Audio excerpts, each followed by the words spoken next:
Sanibonani, welcome back to enye video. Ngiyabonga kakhulu ukuthi ungene. Thank you very much for the love and support. You guys usodabeni lezingane zesithembu zibuyile no season 4. And yeah man, of course we've spoken about ulwandle noma wengane and all that particular DNA thing. So there's a part where Mpumelelo meets uTirelo. Umpumelelo uyokhuluma noTirelo ngendaba ke ukuthi ufuna ukumthatha ke. I can see ugelo uTirelo she's got so many questions. Of course, for me, I'm like, girl, buza ama questions because ama questions vele kumele abuzwe. Okay, ufuna ukungishadela yena into angishadela yona kunale nto nje ukuthi uTirelo ufuna ukwazi ukuthi okay, umpumela nje yazi ukuthi umuntu wemantombazane, umuntu ngezingane ngapha ngamantombazana la awalethayo la azoba nesithembu yonke leyo nto. So uTirelo is asking. She's the mom could obvious according to what we know for now.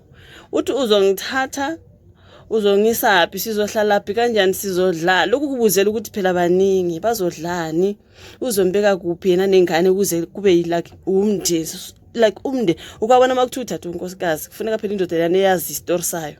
So ufuna ukwazi umpumelelo asazini istory sakhe baningi umpumelelo unengane kunabo amahlebuyela sekukhona manje labo maxaba kukhona. So ubuzela lokhu uTirelo uthi yena she cares about stability. Okay, utlorifepa kayini, are you financially stable ngoba sibaningi yonke leyo nto you guys. So for me ama questions kaTirelo are valid, especially nje masikhuluma ngompumelelo. Those questions are very valid. Yazi ukuthi okay uma sekuthethe la sokuthi okay manje ngubaba nomama indoda nomfazi like unkosikazi nendoda yakhe nje nina umuze nohlala kuwo abantwana isikole ingane ziyongena yonke leyo nto nje you guys efuna omunye nomunye umndeni, right?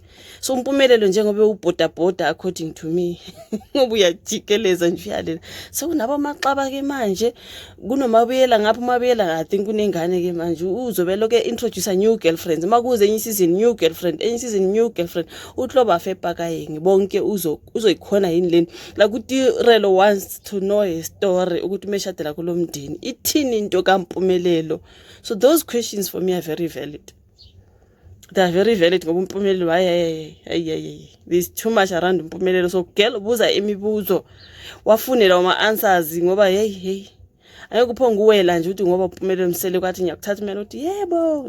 Ask those questions right nje umebuza yonke le yambuza ayibuzayo uTirelo nengane zakhe. Khumbula kunengane zikaVuyokazi umabiyela nayo uzoba ngazi usanengane eyi1 asazi lo maqaba nayo mhlawumbe sokuzobe nengane uyamazi umpumelelo uyazalela kufana noSne konke lokho nje isupport ebhekana nompumelelo one is just a whole lot.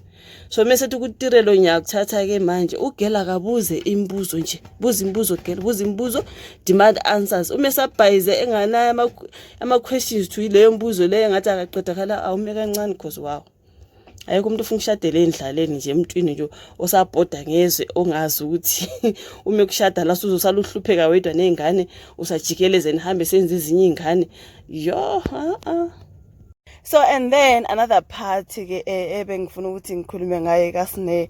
uSne remember she got pregnant and then there was a drama ngalesi sikhathi you guys ngalomfana umbiza Katliso yena ke I think he is Kagiso but she's like Katliso abantu bethi hawu Sne kikagiso.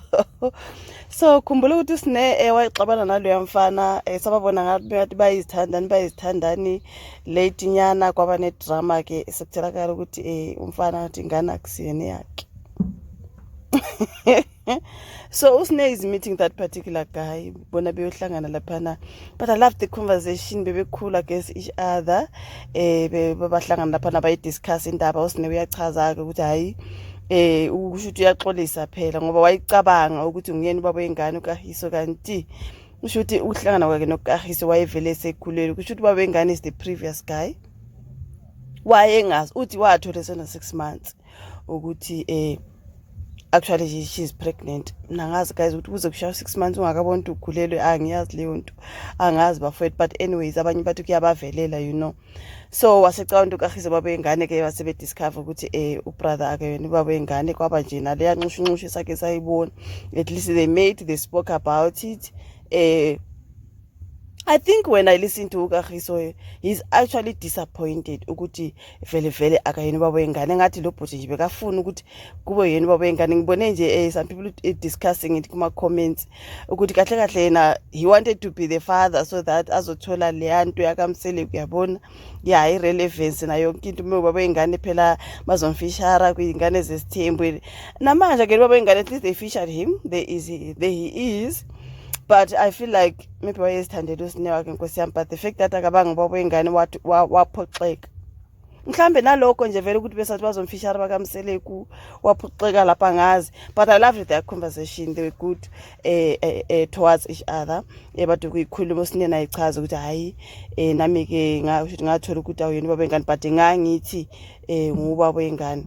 So the guy also expressing ukuthi yo I was so disappointed because sasi right sasi good ngangithandile ngangifisile ngangihappy ukuthi ubaba wengane ngaphoxeka leyo nto. So sorry guys, is that part of their conversation bengifuna ukukhuluma ngayo ukuthi at least phela khumbula leya drama ukuthi yabanjani usine kwakuthi akahlanye usine ngenkathi ehlukana nalo yamfana ekhale usine yo Kagiso why ungenza kanjena. Hey, if you guys still remember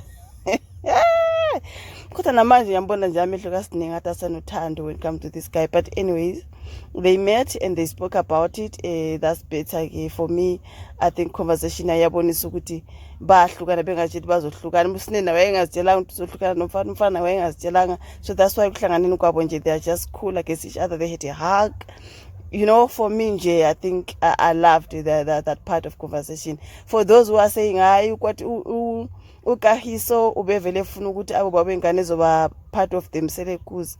Nangu nje ba separate, but at least she met him. At least siyambona uyavela ke still phela nakulezo ngane zesithembu, even if he's not the father. But okay, that is the part of usinemseleku ebengithi angithinte kule video guys. Ingane zesithembu zibuyile kuningi esisazokhuluma ngakho bafethu.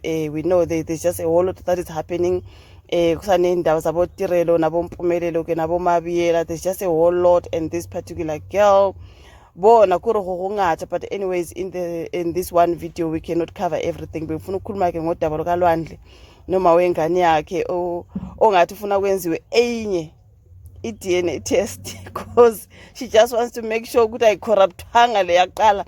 Uyazazi indaba zakhe nje ufuna nje ukuthi ulwandle kube yabona these people nje. Someone was even saying ukuthi bafuna nje ukuthi bafeature ingane zesithembu, bafuna ukuba part of themselves. Yabona makuyile ngane umama wengane kalwandle nalo yababa wengane not the Kagiso guy ekwakumela be ubaba wengane. So anyways, abantu bathi hayi they just want to be part of themselves noma kunjalo ke you guys. But I feel like umama wengane kalwandle she just wanna use ulwandle.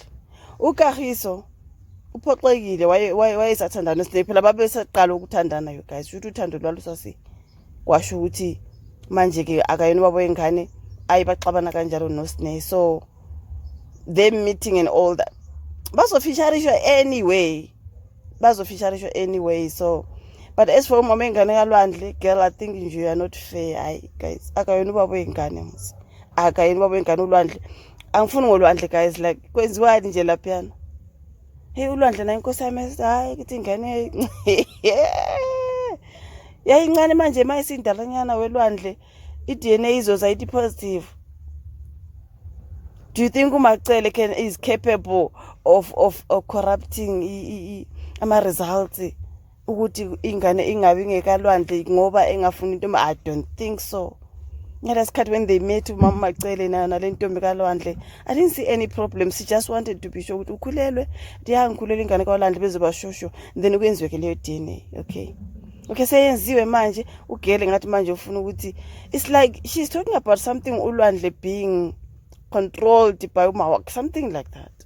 I think lo mntana lona akafuna uMacele ngathi uyazingena kakhulu indaba zikalwandle ngoba yena she just wants ulwandle to father this child that she knows ukuthi akuyona kalwandle.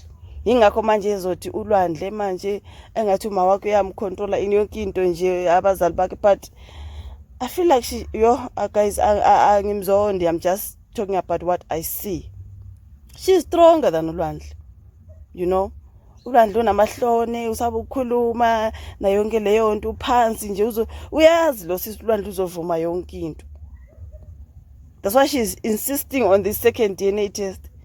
She knows ulwandle noma ingayeza futhi ithi negative, she knows exactly ukuthi ulwandle will stick by her. But uyazi ukuthi ulwandle ngabaduze noma wakhe kakhulu mawakhe ngathi uyathanda ukuba kulento akazi ukuvuma umacele. Uyabona ugera ukuthi umacele akazi ukuyivuma. So she's trying by all means to corrupt ulwandle ukuthi ungamameli uma wakhe. You know what I'm saying? Hey lo mntana. But anyways, you guys, siyasijabulela ingane zesithembu. They are back with another season. We are yet to see more drama, obviously. Singakangeni nje kaMpumelelo uyazi. Uyazi nje ngoMpumelelo kuningi. Ngiyabonga ukuthi ibukele video, guys. Asibonane.